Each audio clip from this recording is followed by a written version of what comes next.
हे जनक रौरा मड़वा में हीरा जड़ी, हीरा जड़ी हो हीरा लाल जड़ी, हीरा जड़ी हो हीरा लाल जड़ी, हे जनक रौरा मड़वा में हीरा जड़ी, ए जनक रौरा मड़वा में हीरा जड़ी।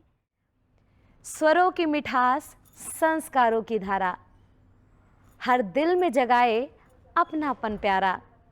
गीतों में संस्कृति, लोक गीतों में प्यार। स्वागत है आपका संस्कारों की सरगम के द्वार।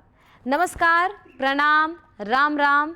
मैं हूं संजोली पांडे और आप सभी का बहुत बहुत स्वागत करती हूं, अभिनंदन करती हूं, वंदन करती हूं एक बार फिर से आपके इस पसंदीदा कार्यक्रम में। जी हाँ, जिसे सभी कोई प्यार से कहता है संस्कारों की सरगम। हमने सुना है कि खूब मज़ा आ रहा है जब हमने खूब सुंदर सुंदर तिलक की गारियाँ सुनाई, बहुत सारे गीत गौने पिछले संकलन में हुए, तो आप सबको बड़ा मज़ा आया। खूब अच्छे अच्छे लोगों ने फ़ोन कर कर के सुनाए कि बड़ा अच्छा कार्यक्रम आया।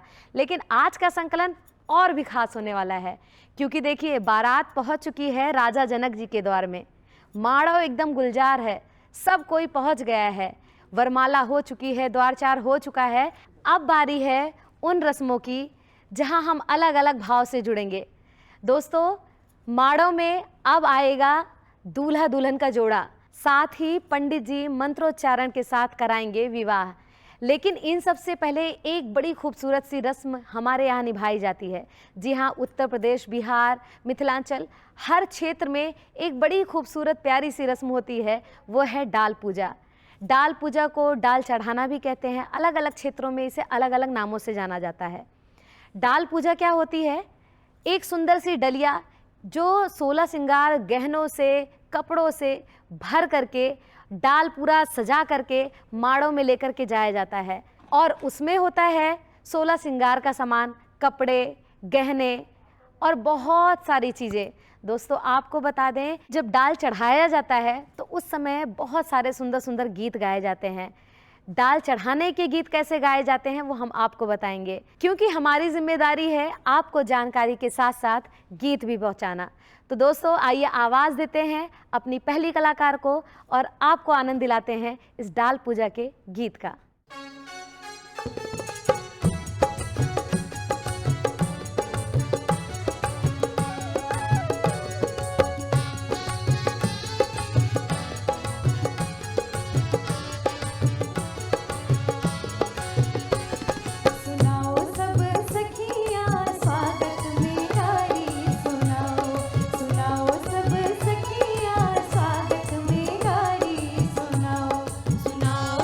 सखी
बिगड़ी नहीं है। सुनाओ सब सखियाँ इनका के पगहा पहनाओ, सुनाओ सब सखियाँ स्वागत में गारी सुनाओ, सुनाओ सब सखियाँ स्वागत में गारी सुनाओ।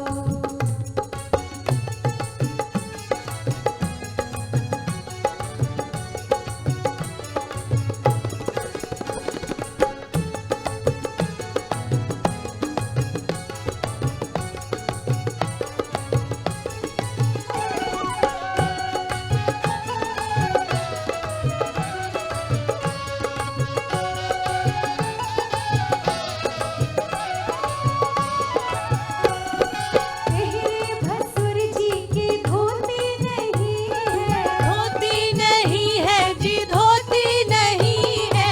तेरे भसुर जी की धोती नहीं है। धोती नहीं है जी, धोती नहीं है। सुनाओ सब सखियाँ इनका के साड़ी पहनाओ, सुनाओ सब सखियाँ स्वागत में गारी सुनाओ, सुनाओ सब सखियाँ स्वागत में गारी सुनाओ।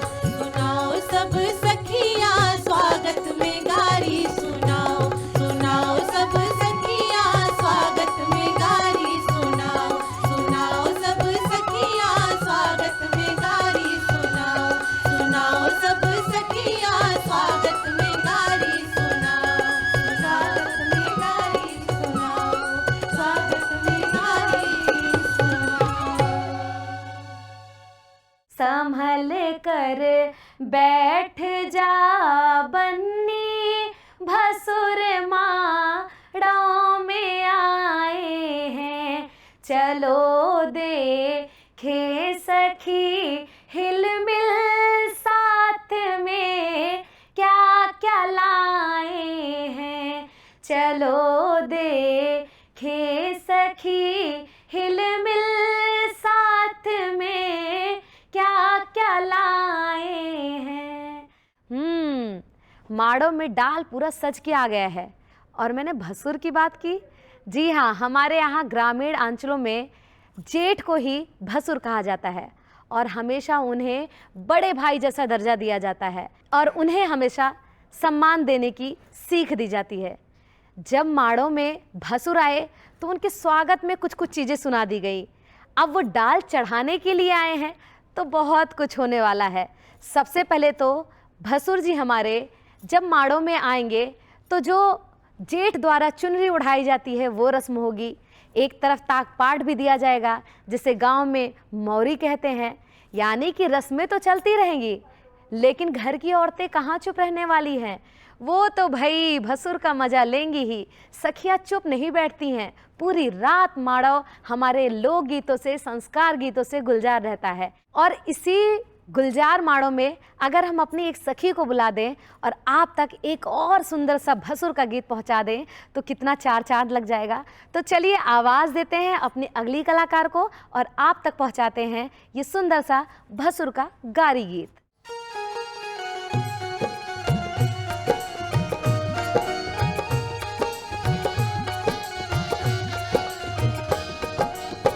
धीरे धीरे हो भसुर, धीरे धीरे, धीरे धीरे हो भसुर, धीरे धीरे, हमरा मड़वा में अइहा भसुर, धीरे धीरे, हमरा मड़वा में अइहा भसुर, धीरे धीरे।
जरा लाइट दिखा दो मैं डाल देखूंगी, जरा लाइट हो, जरा लाइट दिखा दो मैं डाल देखूंगी, जरा लाइट।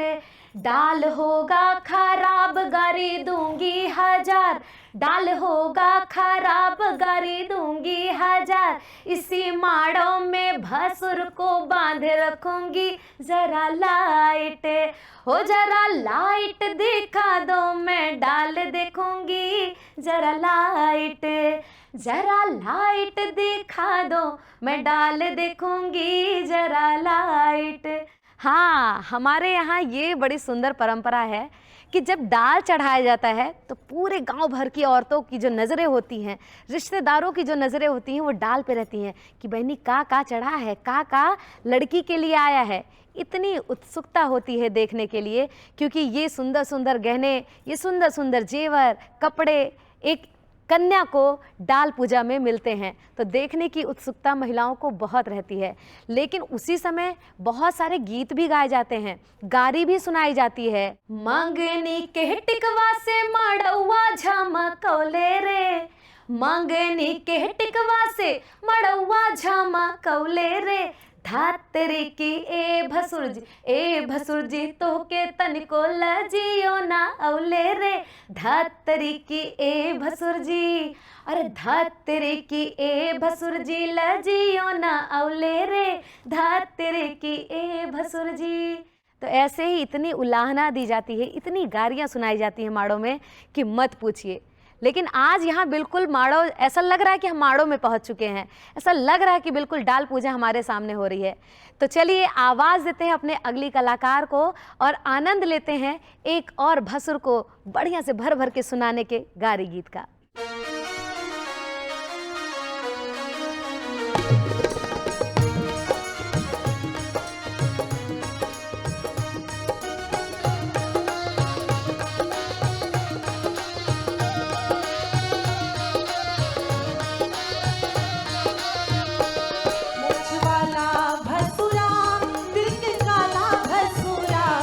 मुझवाला भसुरा दिल काला भसुरा,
मुछ वाला भसुरा कैलस गहना में घोटाला मुछ वाला भसुरा कैलस गहना में घोटाला मुछ वाला भसुरा कैलस गहना में घोटाला मुछ वाला भसुरा कैलस गहना में घोटाला मुछ वाला भसुरा कैलस गहना में घोटाला मुछ वाला भसुरा कैलस गहना में घोटाला मुछ वाला भसुरा। देखो भसुर जी बड़े सयाने, बिन बोले ही मारे ताने, माड़ों में ऐसे इतराए जैसे दूल्हा बनकर आए। जरा देखो इनकी रंगदारी, माड़ों में सीना तान के चले। जरा देखो इनकी रंगदारी, माड़ों में सीना तान के चले, माड़ों में सीना तान के चले। देखो इनकी चाल निराली, देखे सारे गांव की साली, टुक टुक ये ऐसे निहारे। इनकी देखो रंगदारी, माड़ों में सीना तान के चले। हाँ जी, देखो इनकी रंगदारी, माड़ों में सीना तान के चले, माड़ों में सीना तान के चले, माड़ों में सीना तान के चले। इतना ही नहीं, अरे 12 बजे रतिया में अइला गजब कई दिहला ए भसुर जी। माई के बेच के टिकवा ले अइला, माई के बेच के टिकवा ले अइला। अरे मड़वा में नकिया कटैला गजब कई दिहला ए भसुर जी। 12 बजे रतिया में अइला गजब कई दिहला ए भसुर जी। ये तो हम कम सुना रहे हैं, गांव की महिलाएं कुछ नहीं सोचती हैं कि कितना बुरा लगेगा, कितना खराब लगेगा। भर भर की गालियाँ सुनाई जाती हैं। लेकिन आपको बता दें, ये गालियाँ किसी बुरी नीयत से नहीं दी जाती हैं, क्योंकि कहते हैं गारी है परम प्यारी, हाँ सीताराम से बनी। गारी तो राम जी को भी सुनने को मिली थी। जब गारी बुरी नीयत से दी नहीं जाती है तो सामने वाले को खराब भी नहीं लगती है, बल्कि बदले में हंसी ठिठोली का जो माहौल बनता है, उससे पूरा माहौल बड़ा खुशनुमा बन जाता है, माड़ो गुलजार रहता है। आइए ऐसी ही एक चटपटी गारी गीत लेकर के आ रही हैं हमारी अगली कलाकार। चलिए मिलके आनंद लेते हैं।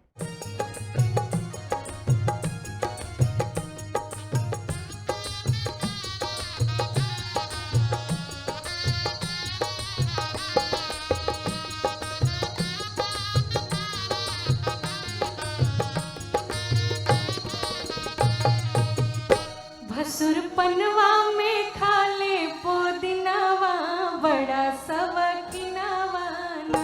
भसुर पनवा में खाले पुदीनावा, बड़ा सवकीनावा ना।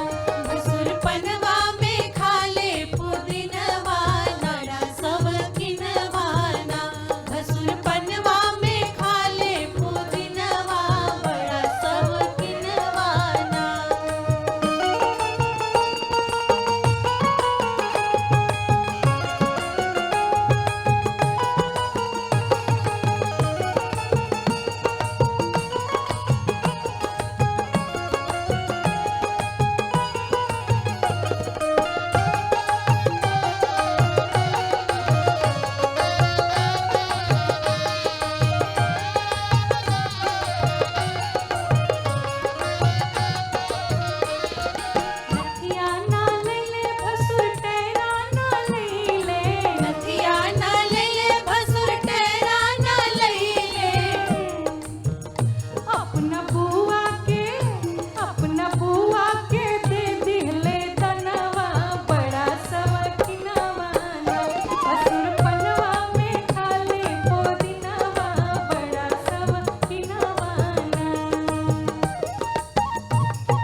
इन्हीं गीतों को तो हम आप तक पहुंचाना चाहते थे।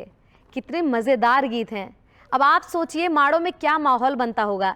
एक तरफ जेठ जी, भसुर जी मुस्की मार रहे हैं, समधी जी मुस्की मार रहे हैं, लेकिन फिर भी गालियों का सिलसिला नहीं रुकता है। लेकिन हाँ, एक बात मैं आपको बताना चाहती हूँ, हमारे क्षेत्र में इसे गाली नहीं, गारी कहा जाता है। और हमेशा मैं कहती हूँ, गारी है परम प्यारी, हाँ सीताराम से बनी। दोस्तों, एक बात बताऊँ कि जब ये कार्यक्रम टेलीविज़न पर मेरी सासू माँ देखती है, मेरी माँ देखती हैं, तो मुझे हर कोई ये बात पहुंचा रहा है कि ई गीतिया तो हम गावत रहनी है, ई गीत तो हमरे सबके यहाँ गाए जात रहा। बचपने से हमरे सब माड़ों में डाल पूजा के गीत, जेठ के गरियावे के गीत, पाव पूजे के गीत, न जाने कितना गीत गावत रहन, बाकी कुल खत्म हो जात रहे। एक मन में जो उदासी रहती है वो इस कार्यक्रम को देखकर दूर हो जाती है। और भर भर के हमारे ये जो साथी कलाकार हैं, और उसमें मुझे भी बहुत आशीर्वाद मिलता है, पूरी टीम को बड़ा आशीर्वाद मिलता है कि कम से कम एक ऐसा कार्यक्रम बना जो इन गीतों को लेकर के आ रहा है, जो अपने 16 संस्कारों को जोड़ करके अपने आज की युवा तक पहुंचाने की कोशिश कर रहा है। तो ये कार्यक्रम सच में बड़ा खास है। मैं हमेशा ही बोलती हूँ कि अपने घर में अपने बच्चों को, अपने घर में नए युवाओं को ज़रूर दिखाइए और उन तक अपने संस्कारों के गीत पहुँचाइए। खैर, अभी बात चल रही थी गारी गीतों की। तो गारी इसलिए नहीं दी जाती है कि कोई मन की भड़ास निकाली जाए या जानबूझ के किसी के साथ छेड़छाड़ की जाए, बल्कि जो दो परिवार आपस में जुड़ रहे हैं उनके बीच औपचारिकता को खत्म करने, संकोच को खत्म करने और अपनेपन को, प्यार को, एक अच्छे रिश्ते को मजबूत करने के लिए गारी दी जाती है, ताकि जो संकोच है वो ख़त्म हो जाए और हर कोई अपनी बात को एक दूसरे तक पहुंचा पाए। और इसी सिलसिले को आगे बढ़ाते हैं, आवाज़ देते हैं अपनी अगली कलाकार को और आनंद लेते हैं एक और माड़ों के गुलजार करने वाले गीत का।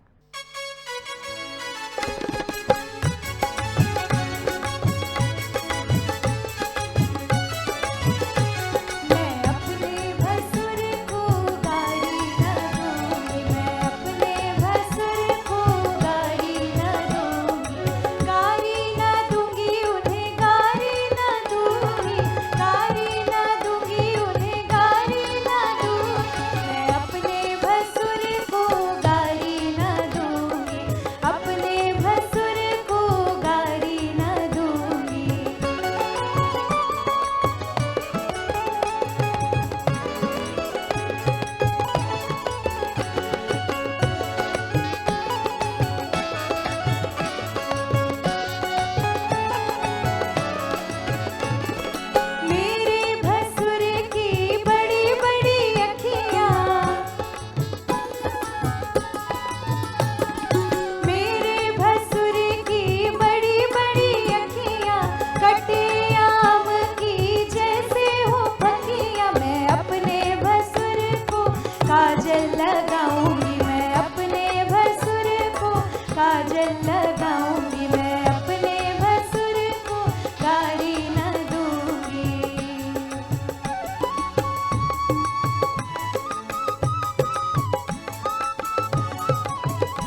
मटोल भसुर जी के पेटवा गोल मटोल। उल्लू के जैसन ताके सखी हो चहूर, उल्लू के जैसन ताके सखी हो चहूर। भसुर जी के पेटवा गोल मटोल, भसुर जी के पेटवा गोल मटोल। उल्लू के जैसन ताके माड़ों में चारों ओर, उल्लू के जैसन ताके।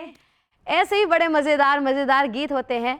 हर कोई माड़ों में हंसता रहता है। देखिए पूरी रात जगना होता है। अगर ये गीत नहीं होंगे तो लोगों को नींद आएगी। उससे भी बचने के लिए रात भर गीत गाए जाते हैं। इन रस्मों रिवाजों के गीतों से माड़ों में हमेशा खुशी छाई रहती है। एक तरफ रस्म निभाए जा रहे होते हैं, दूसरी तरफ उन्हीं रस्मों के गीत बदल बदल के घर की महिलाएं, गांव की महिलाएं गा रही होती हैं। दोस्तों, हमारे ग्रामीण क्षेत्रों में, हमारे पूर्वांचल में अलग अलग रिश्तों की अलग अलग अहमियत है। पुराने समय में जेठ से पर्दा किया जाता था, लेकिन बदलते परिवेश में माता पिताजी द्वारा अपनी बेटी को रिश्तों की मर्यादा की सीख दी जाती है, उनकी सम्मान को बनाए रखने की सीख दी जाती है, या यूँ कहें जेठ को बड़े भाई का दर्जा देते हुए भी आपसी जो मर्यादा है उसको बनाए रखने की सीख दी जाती है। आपको बताते चलें, यही वो समय होता है जब मंडप में एक और रस्म निभाई जाती है जिसे गुरहत्थी या ओल भराई रस्म कहते हैं। दोस्तों, आपको इन सब के भी गीत हम आप तक पहुंचा रहे हैं, तो चलिए अपने अगली कलाकार को बुलाते हैं और आप तक पहुंचाते हैं एक और प्यारा सा माड़ों का गीत।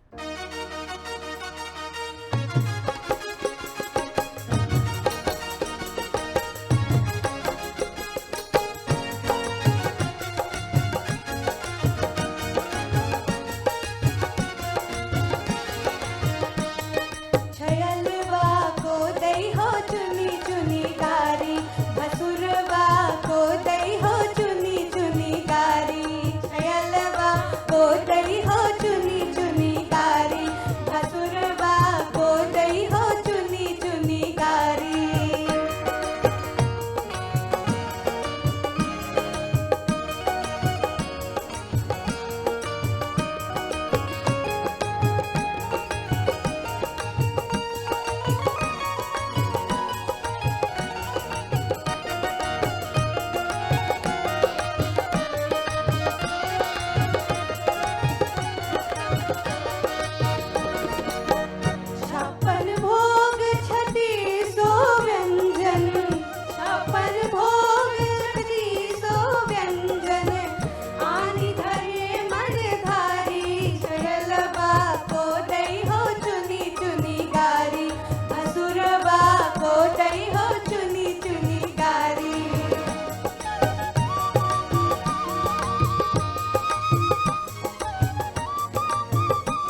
वाह वाह वाह, क्या बात है, कितना मज़ेदार गीत था।